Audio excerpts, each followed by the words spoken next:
The Honorable Court is now adjourned until Thursday, the 10th day of December at 12 o'clock. Good afternoon. The front two and the spare are all right, but the left rear one is causing me great anxiety. Switched mine. If I don't get another year out of them, I shall be very disappointed. You know, that grandson of mine is the most unusual infant.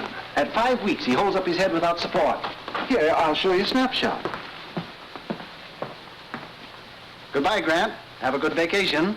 Happy holiday, Josephus. Thank you, gentlemen. Thank you.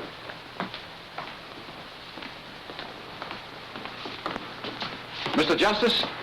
Well, Could we have a word with you, Justice Grant? Just a few questions. I stopped answering questions when court recessed about 3 minutes ago. What do you know about Come in, come in. Here we go.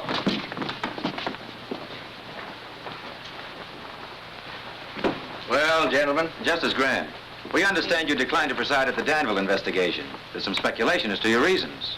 Well, there needn't be. I've had a long, hard year. I'm tired. I'm going hunting.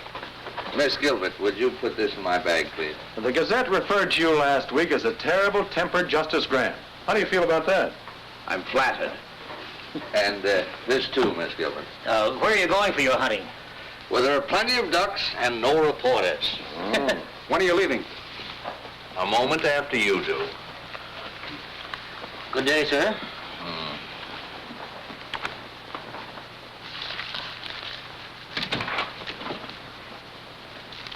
Miss Gilbert, what is this nonsense? What does this resignation mean? I think it's obvious, sir. If it were obvious, I wouldn't ask the question, would I? Justice Grant, I've been with you for 2 years, and not once during that time have you expressed satisfaction with my work. Miss Gilbert, you can learn more law here in a week than you can anywhere else in a year. That's all that should interest you. I don't feel that I have to constantly remind you that you're a brilliant young woman and that you have a fine future. Now, if there isn't anything else, can I go? Oh, you wanted to look over the Hale and Tryon opinion, sir. They won't be back from the printer till next week. Oh, yes, they'll need some revision. But I don't want to hang around here. Perhaps I can bring them up to you at Crownport, sir. That'd be fine. No. You need a vacation, too. From me. I don't mind at all. Miss Gilbert, are you heaping coals of fire on my head? I wouldn't dream of it, sir. Oh, I'll wire you before I come. Thank you. And Miss Gilbert, Yes, sir? no one must know where I'm going. No one. I want to get away from courtrooms, investigations, lawyers, black robes, everything. Everything but ducks. Hundreds and hundreds of beautiful ducks. Beak, beak, beak, beak, beak, beak, beak, beak, beak, beak, beak. Beak, beak, beak, beak, beak, beak, beak, beak, beak, beak, beak, beak, beak. Hey, you! Wait a minute. I'm Orrin Todd, game inspector. Let's see your license. Yeah, just like I thought. Stranger in town, ain't you? This license ain't legal. Well, I just bought it yesterday at the state capitol. Yeah, I know, mister, but this is Crownport, and you gotta have a Crownport stamp on there. Well, I didn't know that. I'll get one tomorrow. Yeah, but it ain't gonna do you any good today. You know, I could haul you into court and let the judge slap a fine on you. But to save wear and tear on my tires, suppose I sell you one right here. It only cost you $5.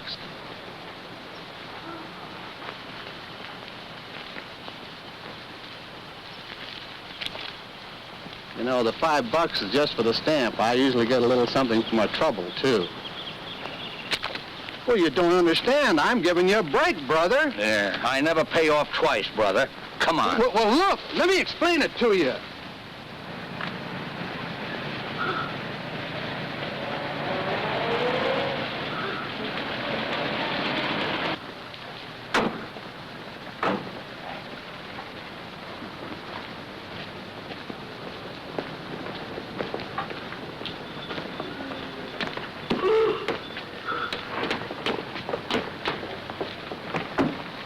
Your Honor, it's not as though my client were trying to evade his financial obligations. Tom Cooney has been a member of this community for many years. And in all that time, his honesty and his responsibility has never been questioned. Now, he intends to make good the payments on these plows, but he's been sick, unable to work. Now, if the court could just grant him an extension... The law doesn't recognize good intentions. I shouldn't have to remind you of that, Mr. Adams. You're supposed to be a lawyer. But, Your Honor, am I not justified in asking the court's indulgence in this case? If you take Tom Cooney's farm tools away from him, you take away his only means of earning a living. Mr. Adams, this is a court of law, not an employment agency. Tom Cooney signed an agreement with Vincent Blackston of the Crown Port Auto and Supply Company. This agreement stated if he missed a payment on those plows, Mr. Blackston could take them back. Is that right, Mr. Cooney? Well, yes, Your Honor, but... All right, Counselor. Judgment against Thomas Cooney. But it was just one payment. If you give me a chance to... I don't care whether you say it's fair or not. It ain't. Get him out of here. Come on, Tom. This isn't going to help. I know it ain't gonna help. Nothing's gonna help in a town like this. Officer. Come on. Go for me. Come on. Looks like you just lost yourself another vote, fella. Come on. It ain't right. I know it ain't right. Crown Port versus Joe Grant. Step up, Joe Grant.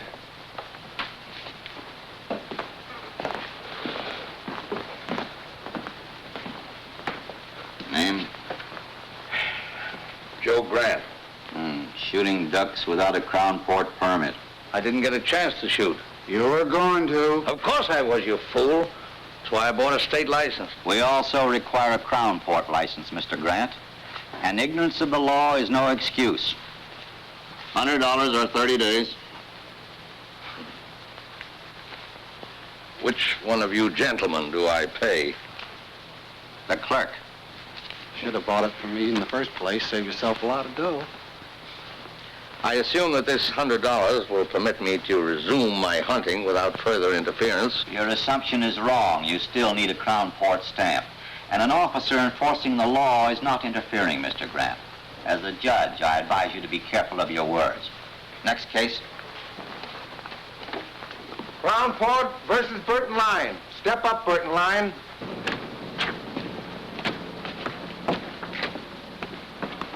Hi, Tom.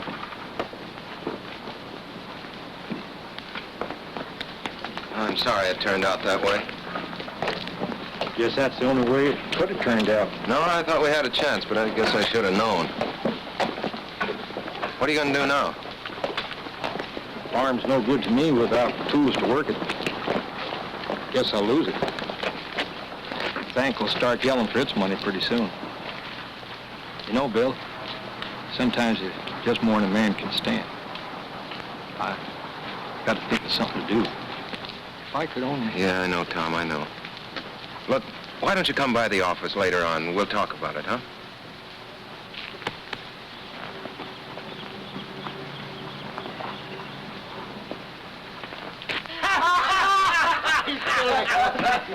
Hello, boys.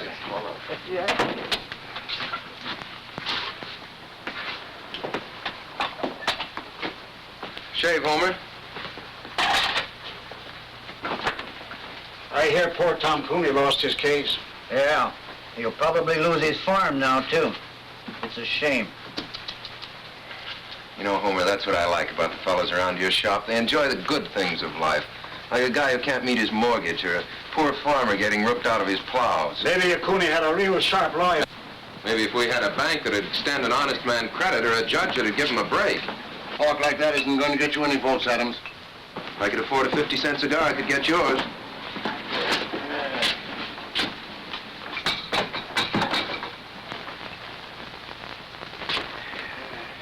Just the shave. Sure, mister. Stranger in town? Yeah. Aiming to stay long? Long enough to get a shave. Great little town, isn't it, old-timer? Yeah, Judge Harkley really gave you a welcome, didn't he? And our constable, Orrin Todds, that's Homer's cousin. He's all law and order. Regular Minuteman, isn't he, Homer? How many minutes did it take before he tried to shake you down? It's a shame. Ever notice how a fellow who can't make a living in a town always tries to run it down? You know Mr. Grant, isn't it? Yeah. Mr. Grant, might be fun to bust up one of the constable's little rackets. How about being a guinea pig? Let me turn this into a test case. Mister, there ain't a case this ambulance chaser wouldn't take. There was $2 to vote in it for him. How's it, boys? How do you do, Mr. Mayor? Much of a wait, Homer? Wait in a minute, Mr. Mayor. Hello there, my worthy opponent. I'm sorry about Tom Cooney. I hope he doesn't go to pieces over this. Well, he's really got something to go to pieces over. You know, it's a funny thing about some fellas. No matter where you put them, everything goes wrong for them. Hiya, Tom. You looking for me? I'll be with you in a minute. Yeah. Look, Tom, Mr. Mayor, if there's anything I can do for you, if you're in need of a little ready cash or something... I don't want charity. I I can't change the law, Tom. You're the mayor. But I'm not a nursemaid to every man in town who can't take care of himself. All right, Cooney, that's enough. Now beat it. Keep your hands off. let him alone, Blackston. Oh. No, don't. This is all my fault.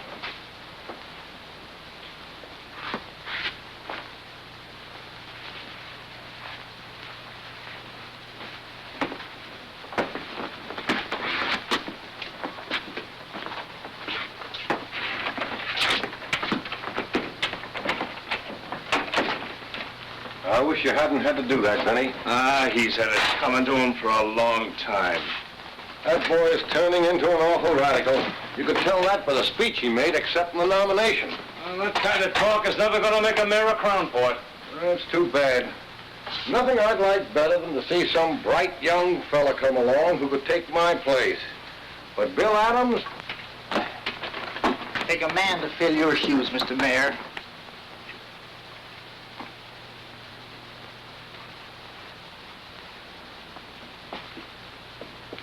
Ned Darrow dropped in this morning.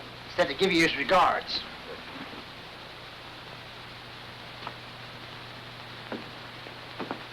What's my bill? Just a shave? Yes. 50 cents. Hey, mister, I said 50 cents, not a quarter. Guess you made a mistake, friend. No, you made the mistake, friend. You picked the wrong customer that time, Homer. First fella in 10 years ever flipped a bash on me.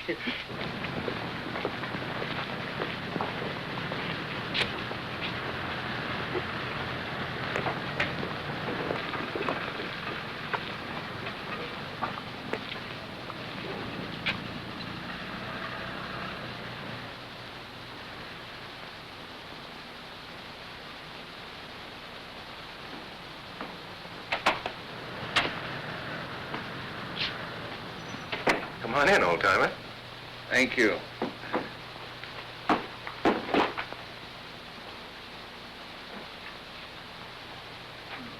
Well, you interested in boats? Yeah. That's a rather interesting model. She's the Columbia, a square-rig four-master. Nice work. Oh, and here's a nice one. This is a barkentine. Form is square rig, the other mast fore and aft rig. Rather unusual. For sale? Oh, no. No, they're not that good. It's only a hobby, just for fun. I see you're running for mayor. Yeah. Sort of a hobby, too, just for fun? No, not quite. Mayor Coniston, you saw him in the barber shop. Well, he and his boys have been running this town for a long time. Make it pretty tough for anybody who comes up against them. Yes, I gathered as much. Well, a lot of people have been getting tired of it. I haven't much time myself. The Army's going to grab me in a couple of months, but I thought I might at least get the ball rolling and for once give them a fight. But not too much of a fight.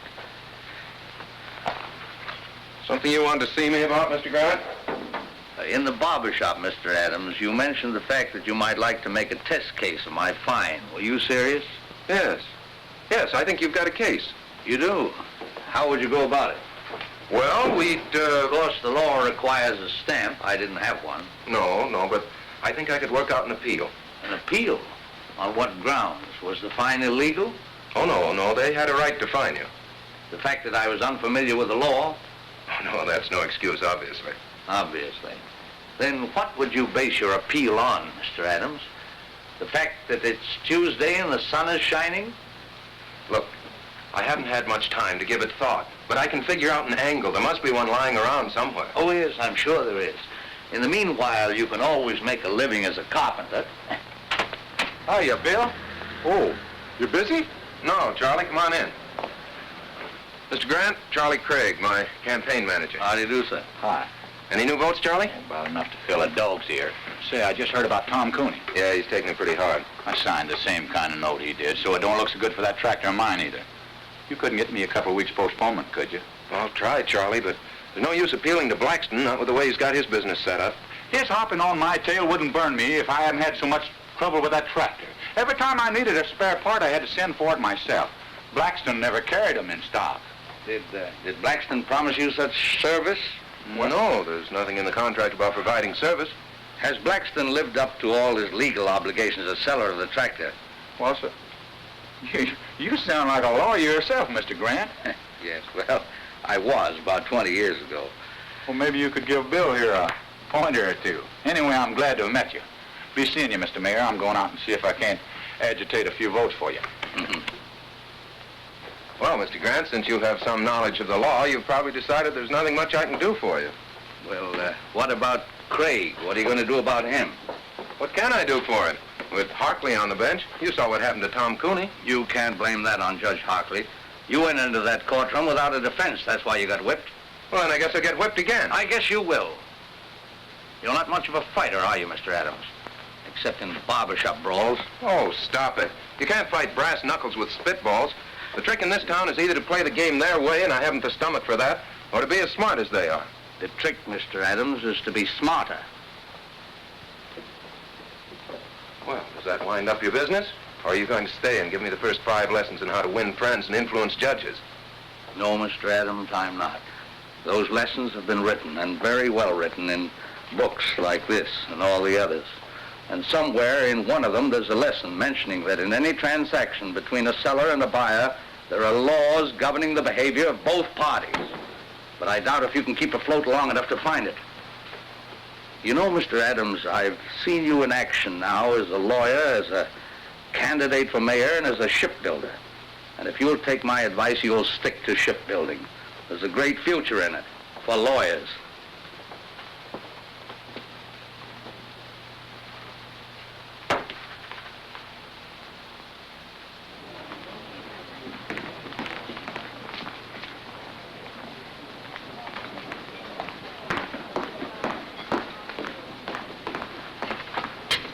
Excuse me, sir, for breaking in like this, but I think I found it.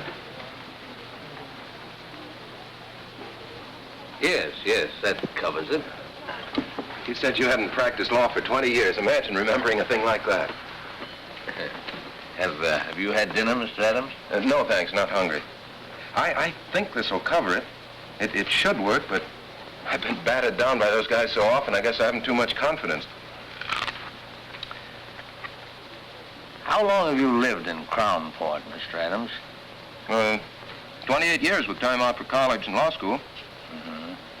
Never established residence in any other state? No. You're sure of that? Well, of course. Well, we went to Mexico for a few months when I was 7, but...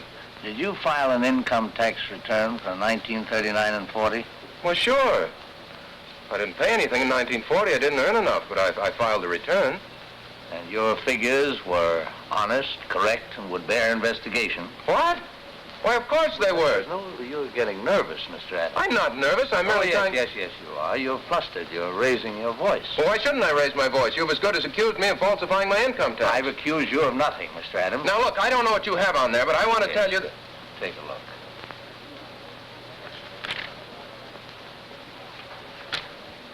It's it's an old trick that Justice Brandeis used to play. I read about it in Collier's once. You see, it's an unfortunate fact, Mr. Adams, that every man, even you and I, has done something that he doesn't want anybody to know about. Now, if you can make him think that you're holding in your hand the skeleton in his closet... You've got him.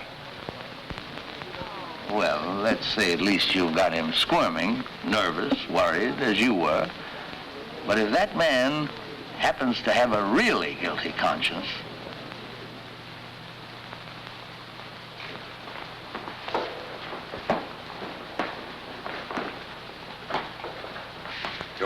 Vincent Z. Blackston? Yeah.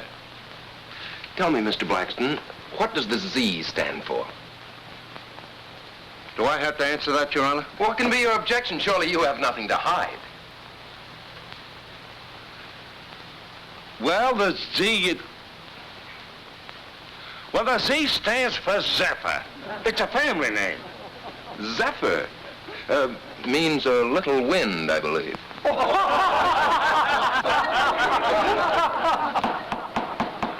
Quiet.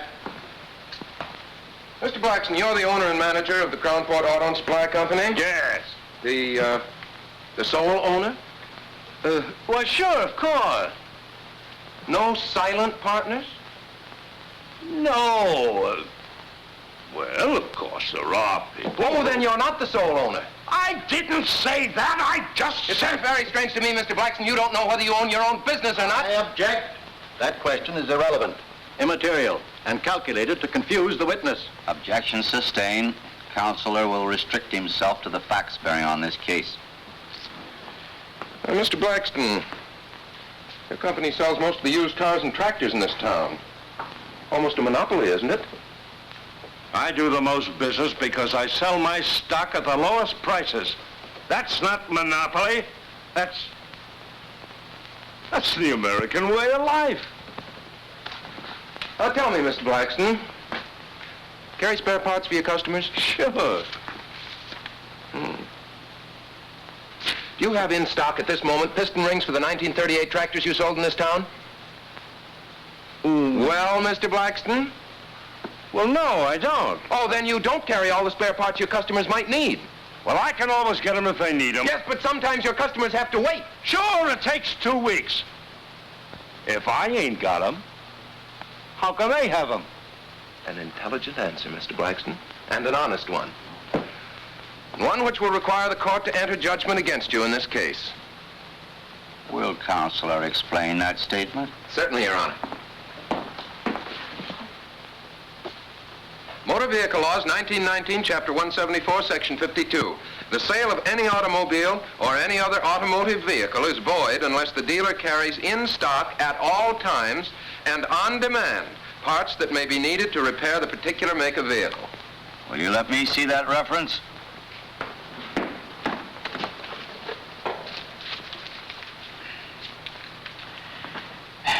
Counselor would seem to be correct.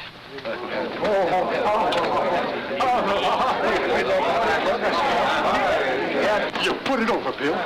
Say, this will take care of Tom Cooney, too. You're telling me?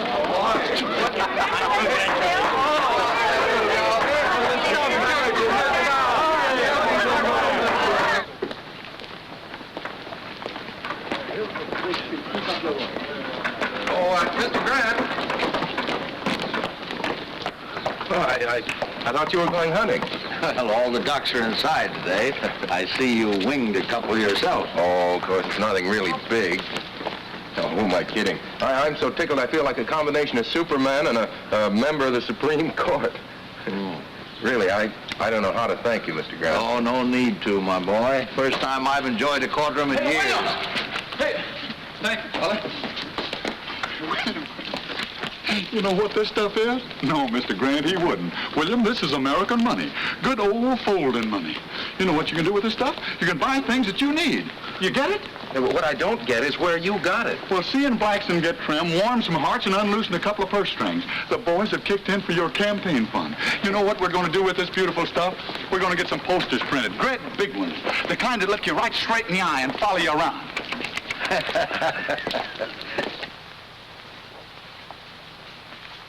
Why get frightened? So Adams does win one rotten little case.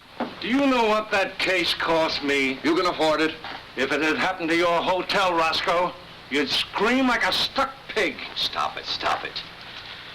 Seriously, Jim, you don't see Adams as real competition. Well, as things stand now, no. But if a lot of people start thinking of Bill Adams as the people's champion, well... Jim, there was nothing else I could do. I can give you boys the edge when it's a question of interpretation, but not when the law's right there in black and white. Oh, I'm not blaming you, Judge. It's just something to start thinking about, that's all. You think we'll have trouble? Well, now look, boys. On second thought, we may be getting all steamed up for nothing. Yeah. But suppose he opens a lot of old cases like Tom Cooney's. I think you've got something there, Zephyr. We'll just have to show the boy that he's wrong.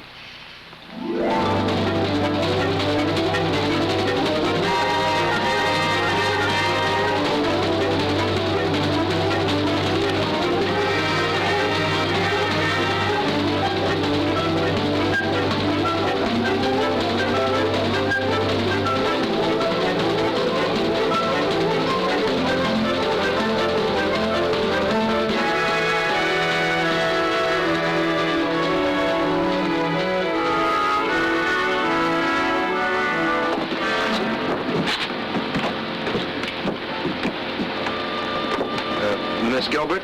No. Miss Gilbert? Yes? Oh, that's better. That's much better. I'm Bill Adams. Mr. Grant asked me to meet you.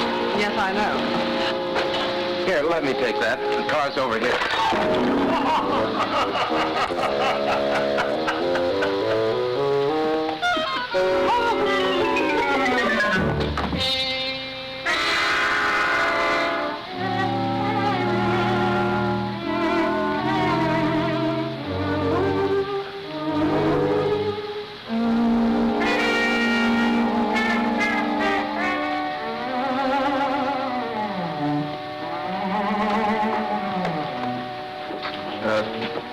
Do you think we should try to scoop some of that up?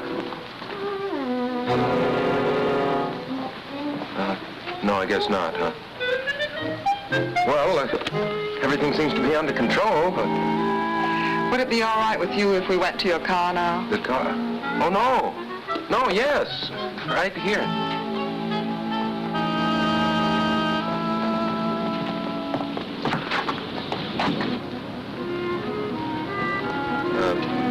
Sorry to get off to such a bad start. I'm not always so clumsy. Oh, my hat! Oh, don't worry. We'll get it.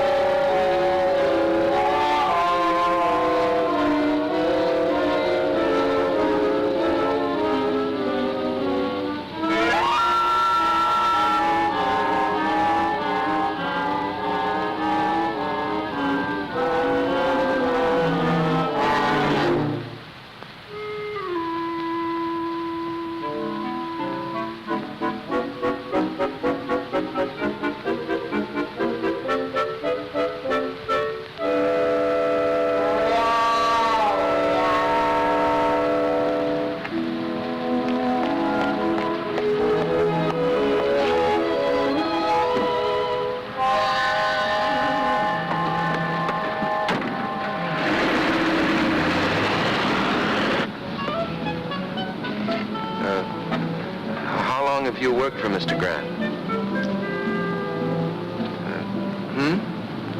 2 years. Quite a character, isn't he? Quite. You know, I was very surprised when he told me his secretary was coming down. I had an idea the old boy was retired. The old boy is far from retired. Where is he now, Mr. Adams? Well, he went over to Wellbridge this morning to do some hunting. He ought to be back soon. I was going to drive you around the town, but I guess you'll want to get cleaned up now. Yes, I think I will. Well, I'll take you straight to the hotel.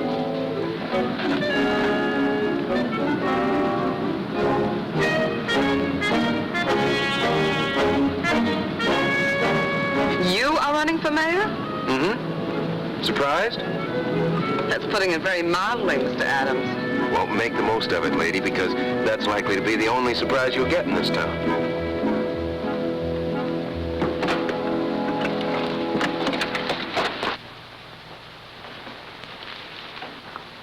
Who's the girl with Adams? Don't know. What difference does it make? I'd like a room, please, by the day. No baggage? Well, she's It's just all here. right. I don't register women without baggage in my hotel. Henry, show this lady out. But you don't understand. Yes, I do. Why, you... Please, Mr. Adams, let me explain. Come on, sister, beat it. Take your hands off her. Oh, yeah?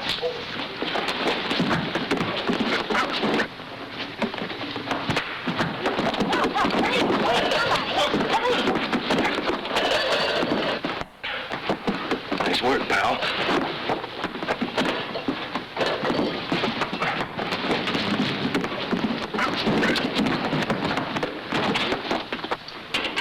I tell you, you can't do this. Look facts in the face, mister. Oh, but officer. Hey, officer! Hey, Sergeant! Sergeant, I want to use that phone. Will you please keep quiet, Your Honor? Just trying to get us out of here, you know. Why didn't you think of that before you got us in? Look, I'm very sorry this happened, but it isn't my fault. I suppose I started the fight. You sure did all right once it got going. Oh, what a gal. And what a wallop. Yeah, Miss G, you're really some scrapper. Say, Roscoe Swade asked me to call you, Judge. We've got Bill Adams in here with a dame, assault and battery. How long do you want us to hold him here? Oh, just let them stew for a while, Sergeant. Adams will probably want to get in touch with me. Oh, he does, huh? Well, I'm out of town. You can't reach me anywhere. That's right. Overnight.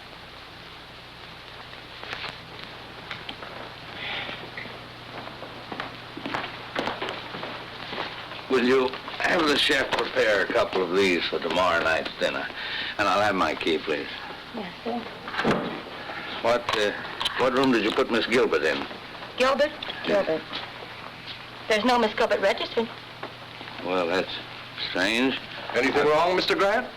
Why, yes, I was expecting my secretary today. Mr. Adams was to have met her. Your secretary? Yeah, Miss Gilbert, Miss Lucy Gilbert. Have you heard from her? No, not exactly. Well, that is, she was here, but... Where is she? Well, Mr. Grant, you see, we had a little trouble. Where is she? She's with Adams in the county jail. Well, you get them out of there, and fast. Yes, sir. Yes, sir, right away. Bertie, get me Judge Hartley, quick. Yes, sir.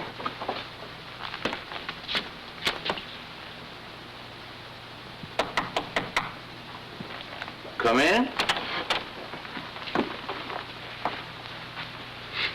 Good evening, Mr. Grant. Well, good evening, Miss Gilbert. I'm sorry I couldn't meet you at the station. So am I, sir. However, Mr. Adams seems to have made your introduction to Crownport quite spectacular. Well, if it amuses you both, of course it was quite worthwhile. I'm sorry. Sit down, Miss Gilbert. You seem tired. What happened? Well, when I said the boys were playing with brass knuckles, I wasn't kidding. Look, I win a case from Blackston. That makes a good impression around town. So I walk into Swade's hotel. Roscoe says something, provokes a fight, and I land in jail. That's the way Crownport's run, Mr. Grant. I hope the fact that Miss Gilbert was involved won't upset you. The fact that Miss Gilbert was involved upsets me a great deal. It strikes me that Swade, Connaughton and Company are just been a little too high-handed. Well, you can't fight the city hall, sir. As candidate for mayor, that's what you're doing, isn't it? Well, I suppose I am, but the boys are starting to play rough. Well, of course, if they play too rough, you can always go back to your shipbuilding. Yes, I guess I could. But right now, I'm going to go home and get some sleep. Miss Gilbert and I have a date in court tomorrow. Good night, Miss Gilbert. Don't hold me against Crownport. Right, sir.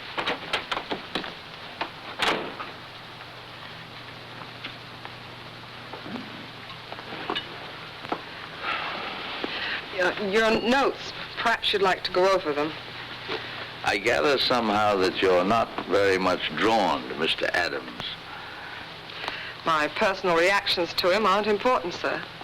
Well, I wouldn't be too hasty. He attracts too much trouble.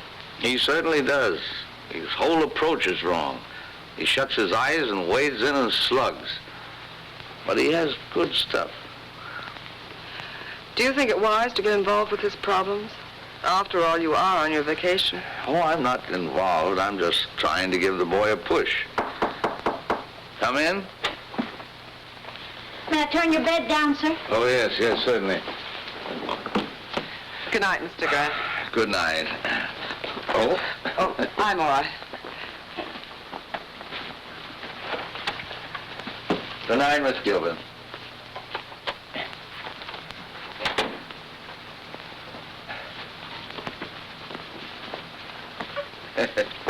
Kind of skimpy, isn't it? They just ain't long enough, none of them. I keep a-telling Mr. Swade.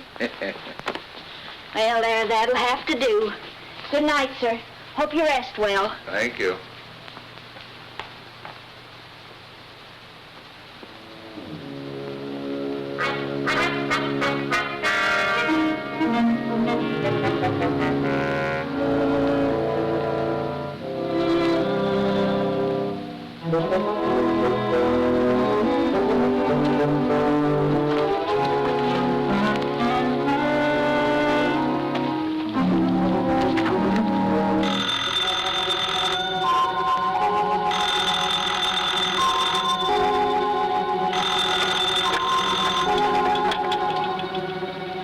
Wrong number.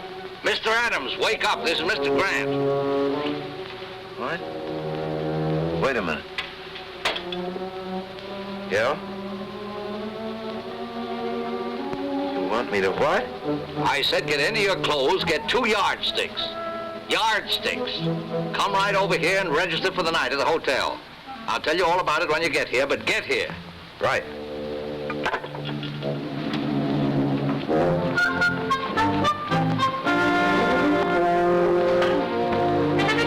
Hello, Roscoe. Give me a single room next to Mr. Grant's. I'll pay in advance.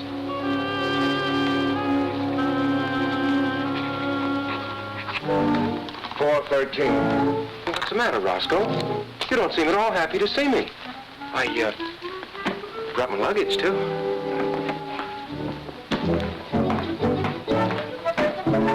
Why should he sleep here with yardsticks? He's got a place of his own.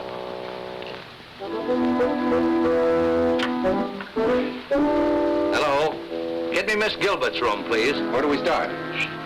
Why should he want to talk to her in the middle of the night? I don't know, but... It's Grant. Yes, Mr. Grant. Yes, sir. Right away. He wants a bellboy right away. He wants to send something to Miss Gilbert's room. They're up to something. I know they are. Henry.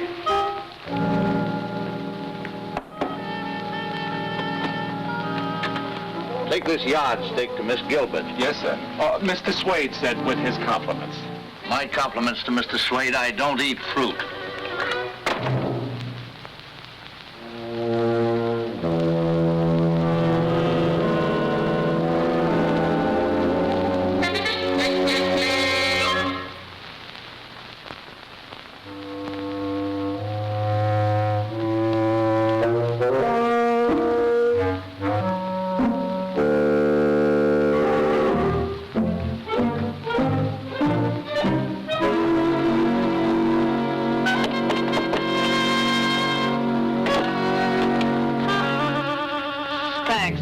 Oh, wait a minute, miss. I've got a bowl of fruit for you. Mr. Swade said with his compliments. My compliments to Mr. Swade. Tell him I've lost my appetite.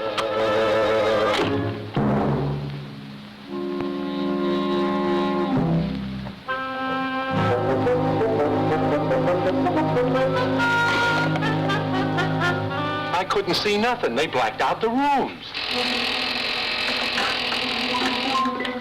Number plate. Now she's calling Grant. Yes, Miss Gilbert? 7.5.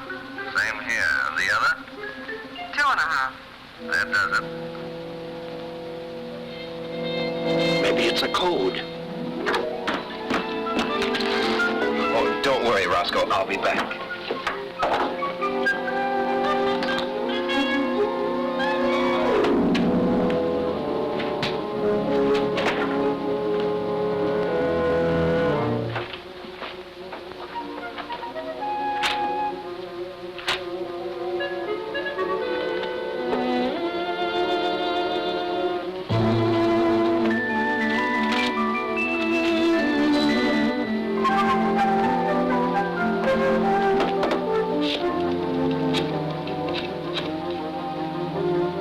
Swade's hotel? Give me Mr. Grant's room. Mr. Grant, you were absolutely right. It's 9 and 2. Yeah, I'll be back in a minute. Oh, I think Mr. Swade's going to be a little sorry tomorrow that he's bringing those charges against us.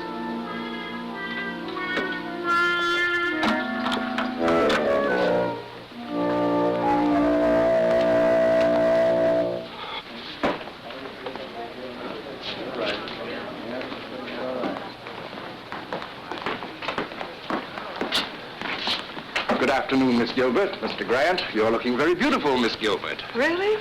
I didn't sleep at all.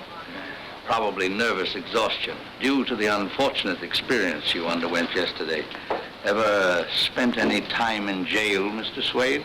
Ever been sued for false arrest, Mr. Swade? Miss Gilbert, I've made up my mind to drop the complaint against you. Well, what about the complaint against Mr. Adams? He spent a few hours in jail, too.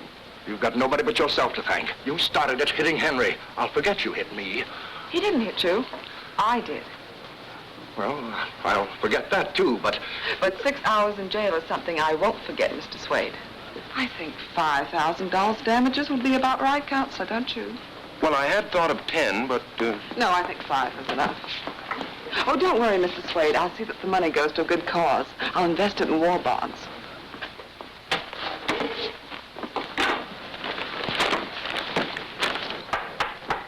Court is now in session. Judge Hartley presiding. Case of Swade versus Gilbert and Adams.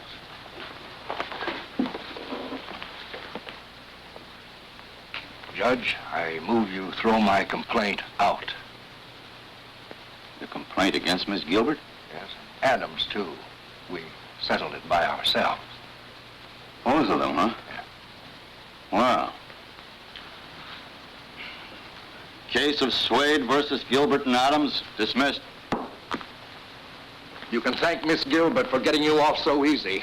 Thank you, Lucy. Oh, Roscoe. Just a minute, Roscoe. We're not quite through yet. Joe, serve the papers on Mr. Swade. Roscoe Swade? What are you talking about? I took it if I dropped my suit against you, you'd drop yours against me. Relax, Roscoe. This is another suit. Your Honor, I find that in the management of his hotel, Mr. Swade is in violation of several important laws. Oh, what are the charges? I've brought the evidence with me, Your Honor.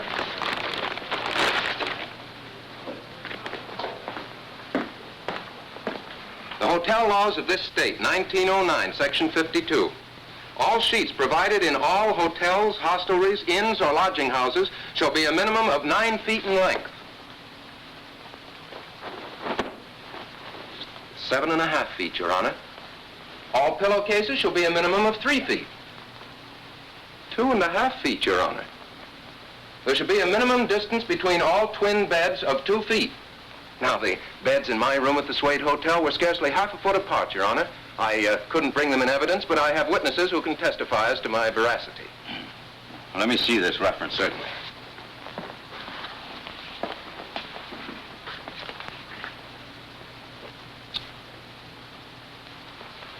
You'll be sorry for this. You wait and see. Will the court warn the defendant that threats and intimidation are punishable by law?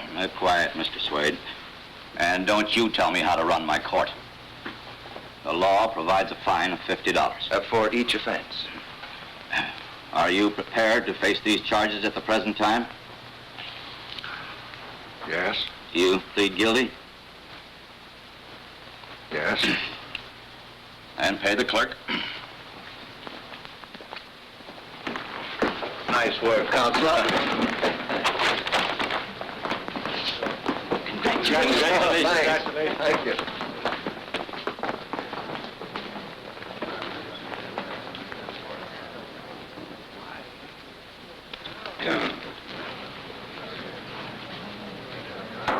Half-hour recess.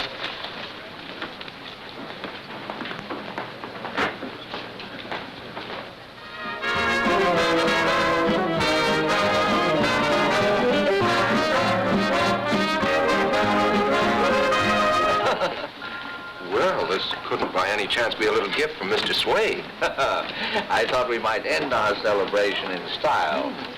What vintage is that, miss? California, 1938. Here, I'll do it, miss.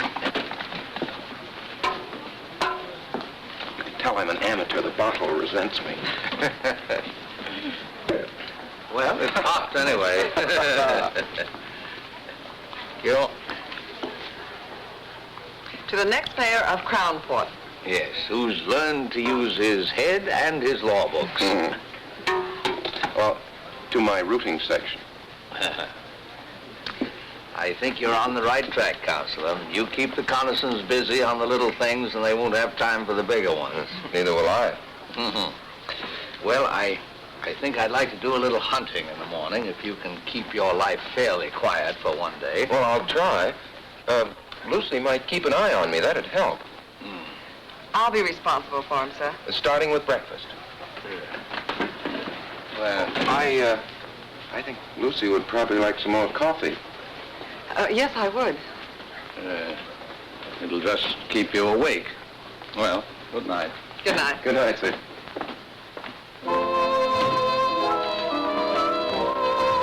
More coffee?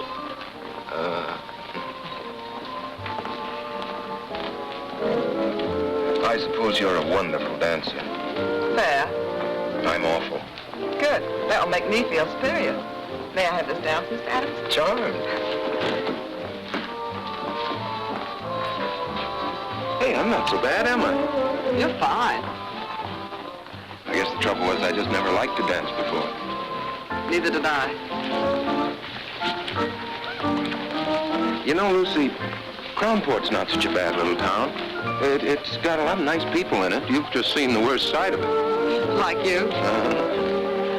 No, but what I mean, Lucy, is, well, can you see yourself living in a town like Crownport? No, pretty dull, I guess, huh? Very. Practically nothing's happened to me since I met you. Yeah. No, but seriously, sometimes I have whole days of peace and quiet. Now, we've been together for several hours, and nothing very spectacular has happened. Not near enough has happened.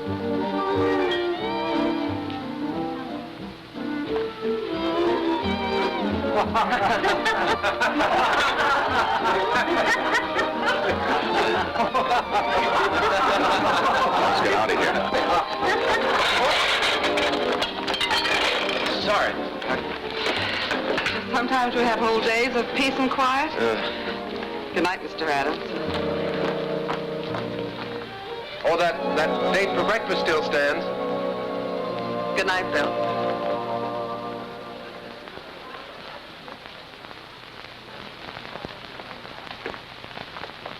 Good morning, Herman. Well, goodbye, Mr. Adams. Oh, no. Oh, no. Mr. Grant said you were to look after me today. And what he says goes. He's your boss, you know. Well, I've had breakfast with you. Oh, yes, but I need much more looking after than that. Much more. What the? Wait, Bill. Hey! I've been trying to find you. Look. Hey, what's going on here? What do you think you're doing? You're being evicted. Here's your notice. Come on, boys. Don't take all day. Okay, boss. Because of the lumber I keep around, the place has attracted termites. How do you like that? It's fantastic. Look, can't you just wait until I call Ridges and get this thing fixed up? Sure. You can call him at Swade's office, but it won't do you no good, pal. He signed the notice himself. Okay, fellas, lift it. Yeah, but at least you can leave my stuff here until I can get another office. Sorry. Orders. Well, what difference does it make to you?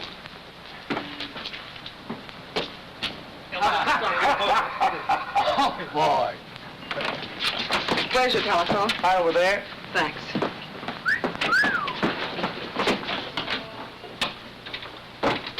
Listen, will you stop reading me the Constitution? I'm just following orders. All I'm asking you to do it. Hello? Hello, is this the Andrews building? Give me the superintendent, please. Miss Gilbert! Miss Gilbert! I've been looking for you, Mr. Grant. They're evicting Bill. Evicting Bill? Why, what happened? Oh, something about termites. Yeah, just drop my things at the hotel, will you? Now, tell me. Who's responsible for this? Seems that Roscoe Swade has a pal named Hart Ridges. Happens to be my landlord, also happens to be one of Connison's boys. Oh, so Roscoe gives Hart a call, and here I am. Don't worry, though. I'll get another office. Hello. This is William Adams. Yes, I want to rent an office. What? Oh, no vacancies. Can't we do something, Mr. Grant? Well, I don't know. Wait a minute. Be careful of those.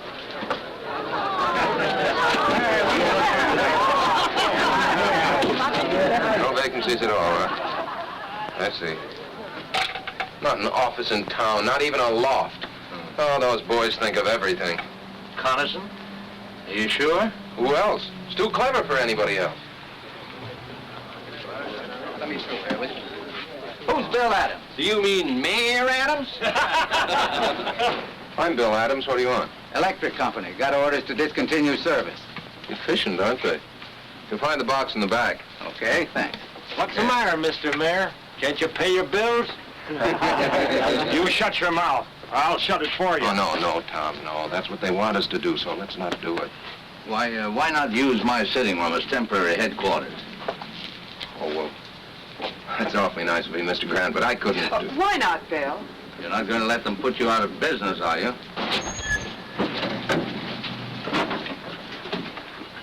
Where's Bill Adams? Oh, Mr. Mayor, you got more company. Hey, Wooly, bring out a couple of more chairs. I'm Adams. What do you want? Compliments of the mayor. He thought you might need some help.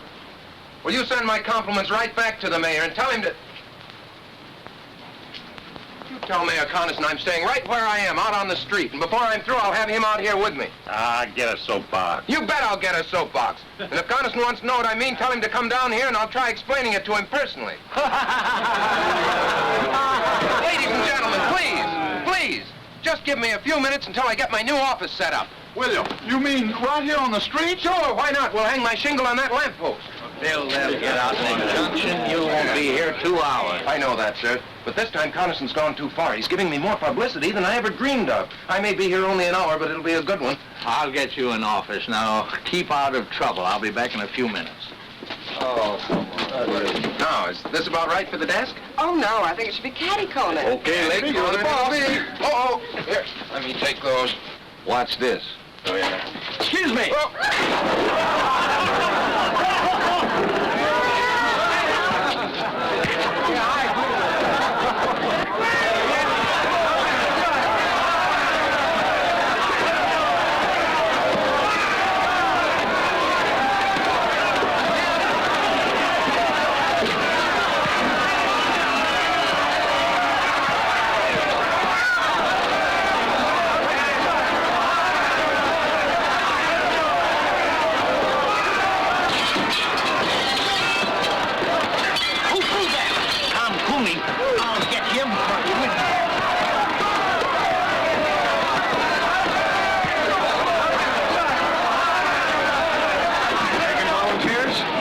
Thanks, friend.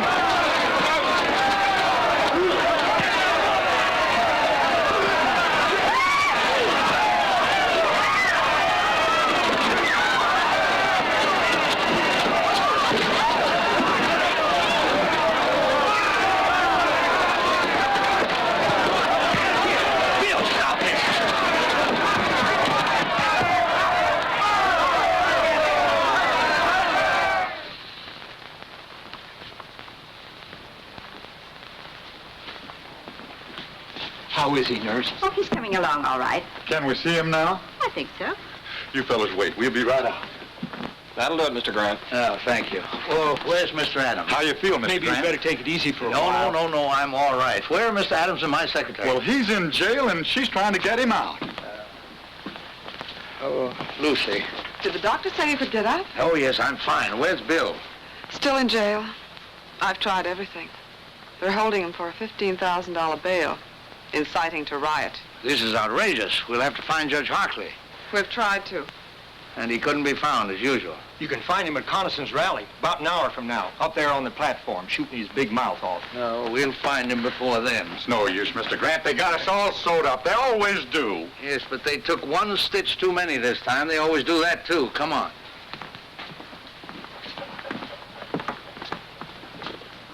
Do you think you should? I've got to get the boy out of jail. I'm glad you feel that way, sir. Yes, well, let's not keep Judge Harkley waiting, huh?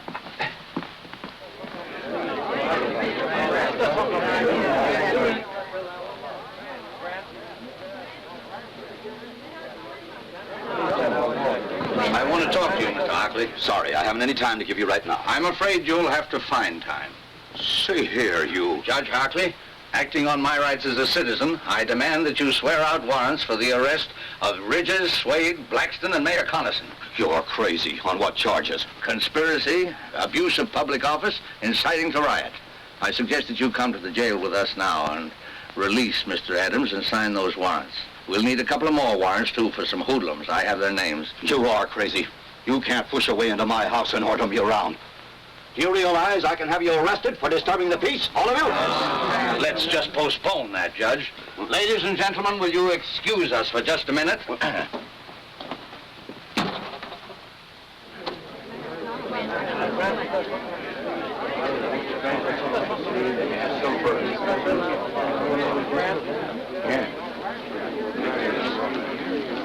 Ladies and gentlemen, I have persuaded Judge Hockley to change his mind. He has kindly consented to release your candidate in time for the rally tonight. Are you trying to tell Bill how you got him out? No, that's not necessary. What's the deal, Mr. Grant? You know something about him? No, on the contrary, he knows something about me.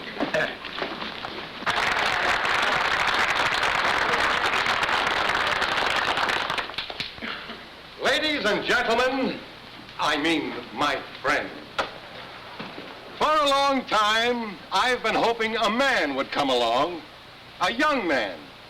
Because like I always say, the future of our great country belongs to the young folks who could take over and give us old folks a chance to sit back and take things easy. Well, this year I said to myself, Jim, maybe this Bill Adams is the fella. But he dashed my hopes and prayers to the ground. I saw that he's not the man we've been waiting for.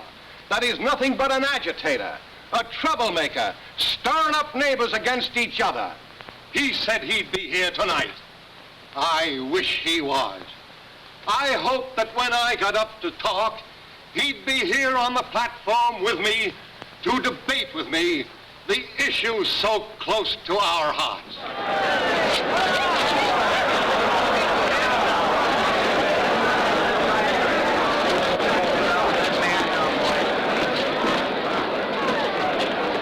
Bill Adams, if you think you're going to break up this rally, you're crazy. Did you let him out? Mr. Mayor, well, Chief Perkins here, he's got a warrant for your arrest. And for the arrest of Blackston, Ridges, and Swade. Take your hands off me. Jim, I couldn't help it. Honestly, you just better come along. Attention, please. Quiet, quiet, everybody. My friend, I never thought he'd dare do this. But you can see for yourselves now to what lengths this radical will go to sabotage a peaceful meeting of the people. But I'm calling his bluff. I'm going to make him bring out the witnesses to prove this. As mayor of this town, I got a right to call a special hearing, and I do. So the issues will be clear when you go to the polls to vote tomorrow. You'll be sorry you ever started this.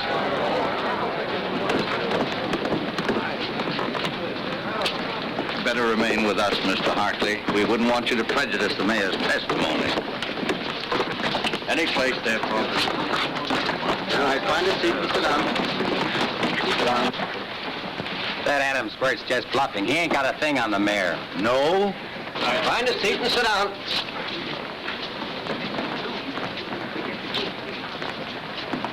Mr. Grant, I still don't understand.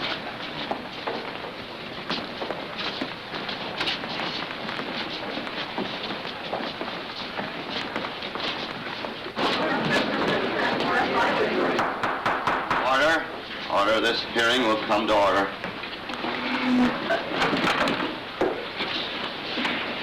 Judge Hockley, my friend, I'm not on trial here. Bill Adams has made accusations against me. He's had a warrant sworn out for my arrest. This is a hearing to show you that he has no proof of anything he says. That he's trying by a cheap trick to win an election he can't win by fair play. Judge Hockley. Mr. Mayor, you'll have to moderate your tone. This is very irregular. Yep, one side and clear the aisle, please.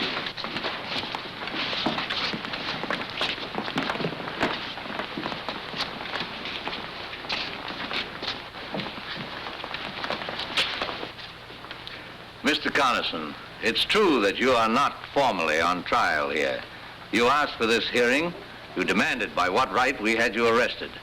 We're here to tell you and to accuse you of conspiring against men who honestly oppose you, of inciting a riot with reckless disregard for human safety, of abusing the office to which you have been elected by the people of this town. And these accusations we are prepared to prove. I hate to see the old boy get himself involved like this. Don't worry about the old boy now, darling. Mr. Mayor, Mr. Grant has obtained confessions from these men. They have told Mr. Grant that acting on your orders, they started the riot this morning in order to make possible Mr. Adams' arrest. They have sworn to these facts. Because of this, Mr. Grant was able to demand a warrant for your arrest. Mr. Grant swore out a warrant for my arrest. A man who doesn't even live in our town. A meddling old fool who does nothing but shoot ducks and start trouble. Jim, don't say that. I'll say anything I please. I demand to know who this man is. Who is this Joe Grant? Jim, do yourself a favor. Don't ask. That's all right, Judge Hockley. Mr. Coniston, it's not Joe Grant. It's John Josephus Grant. Where you from, Grant? Washington, D.C. Jim, please, no more questions. Mr. Grant... Shut up! I'll ask all the questions I please. By what right?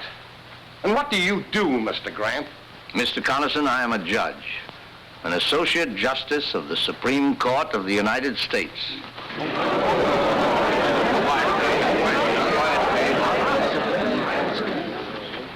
Mr. Coniston, you have asked by what right I've interfered in this situation. Do you still want an answer? Justice Grant, would you care to... No, thank you. Bill! Oh, just throw some water on him, Lucy. He'll be all right.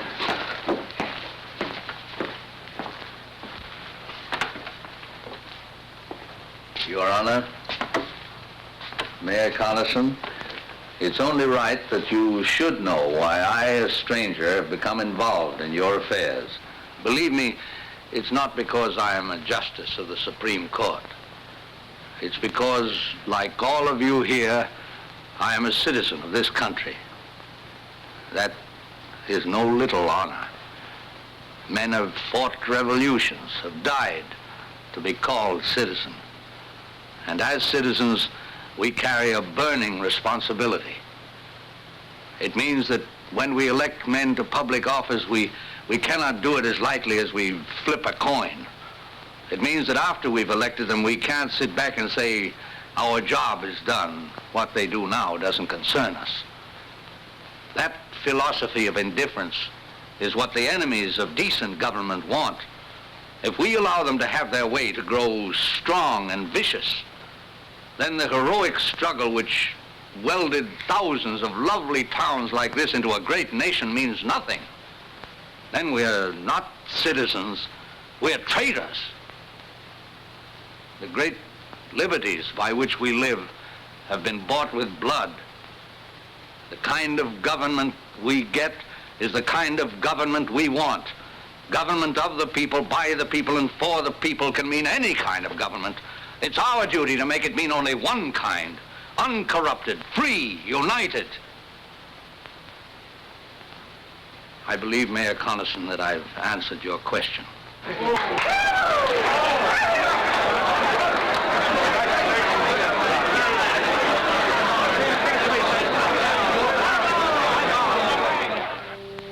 Now, as soon as court adjourns, I'll meet you back here in my chambers.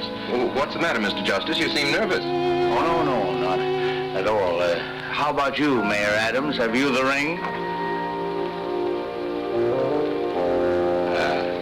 Do you know your lines, sir? Well, I ought to. I stayed up half the night learning them.